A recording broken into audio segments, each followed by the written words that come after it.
Here are the top 7 creative testing mistakes that brands make all the time with meta ads that doesn't help them, that preventing them from actually scaling with confidence. I'm a growth strategist spending more than 4 million per month, and this is just some of the mistakes that I see every single week auditing accounts or being in conversation with like business owners, and as I'm doing my consulting as well.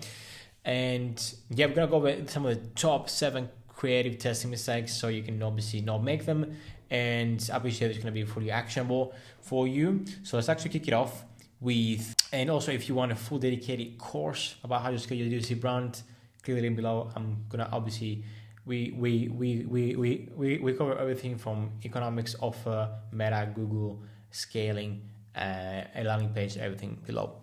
Now the first mistake here is gonna be too many ads under each ad set. Now I say this all the time.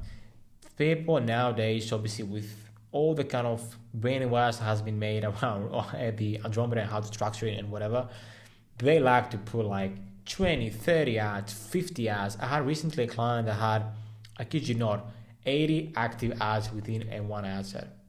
It's crazy. This is a recipe for obviously you not learning at all. And this is like the key term here is like, you're just not gonna learn. And this is the key thing here. You won't learn this way. The whole process of creative testing is to find a new winner and most importantly learn, so we can obviously double down on that and obviously start making sure that we moving the creative strategy forward. So if you're testing too much ads on that set, big mistake. More ads doesn't mean more signal. I would keep it very conservative, 10, maybe 20 ads tops. I would say I would even go 15 to be honest, depending on how many creatives you have and how diverse creatives you are in. Again, just focus on producing more diverse creatives that are actually just creating more volume in the account. Number 2 is a bit controversial based on like some other experts, but meta AI enhancements. I absolutely hate them. First of all, I hate them because it takes so much time to actually pause them, but make sure you make those you kind of tick those off. They're just going to be overriding your creative and they're going to be polluting your test results, because what exactly happens here is meta adds multiple CTAs, it adds music, you can add comments, you can add crops and auto cropping your creative.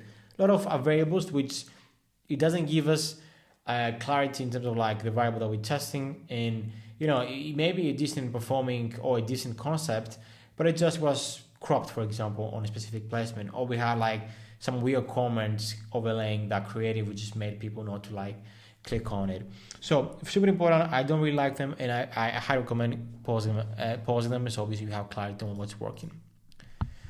Number 3, no testing hypothesis, a huge one, very fundamental as well. You need to have a specific question on an ad set level and really as you scale, start testing on a different concept level, and obviously have multiple kind of formats, but you have started testing on a concept level. For example, if it is a creating product, maybe you test convenience, maybe you test a female, maybe you test brain function, maybe you test a specific problem that I can't really know. I just don't know. Maybe it is like projections, something like that. So specific concept, we have a specific hypothesis, and we need to run.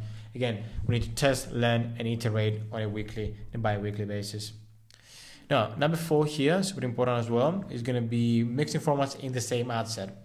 I say this all the time, video and static attract completely different audiences. What usually happens is meta will pivot most of the spend into static just because they get most of the engagement, and usually it's obviously it's actually lower CPMs as well. So you want to keep them separate, just completely different vehicles. You know, videos are harder to pull off, but obviously are the most scalable. And again, you're just not going to get clear data, especially if you're spending, if you are a new advertiser, like spending like $100 to $300 a day, I highly recommend keep them off. If you're more established though, you can get a bit more nuanced, and you can obviously, like I mentioned, you can test on a concept level and you can mix different formats, but I would still keep them obviously quite different. But there's ways that you can obviously start mixing both statics and videos if you are talking about the same concept here.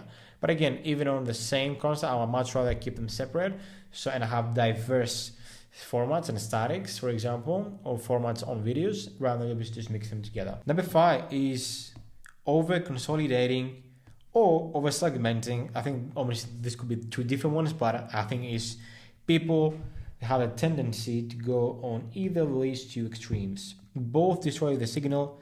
The structure must match your budget, super important, and the volume here. There's 2 schools here. One that is like the more, I guess, old school, just over segmenting, $50 ad sets, 2 ads, 1 ad, and trying to isolate each single ad, which is nonsense. And number 2 is over consolidating, which is like one of the new schools. They think like 1 campaign, 1 ad set, let me rip, is gonna do the job. Unfortunately, it's not there yet. I wish it was. It's gonna be just much easier. But over consolidating, what again, going back to like also the number 1 mistake here is, and this is no by sequence by any means, this is all, I think, equally, maybe not equally, but all contribute quite significantly to performance. But yeah, like I said, like the mistake number 1 here, again, the more creators that we add under each ad set and we consolidate but don't have the budget for it, or maybe again it just doesn't maybe make sense, we're just going to be delaying our learnings a lot and potentially not even learning at all. Because what it will do, Meta was just going to pick 1 ad and just ignore everything else and just go from there. Number 6, killing ads too early.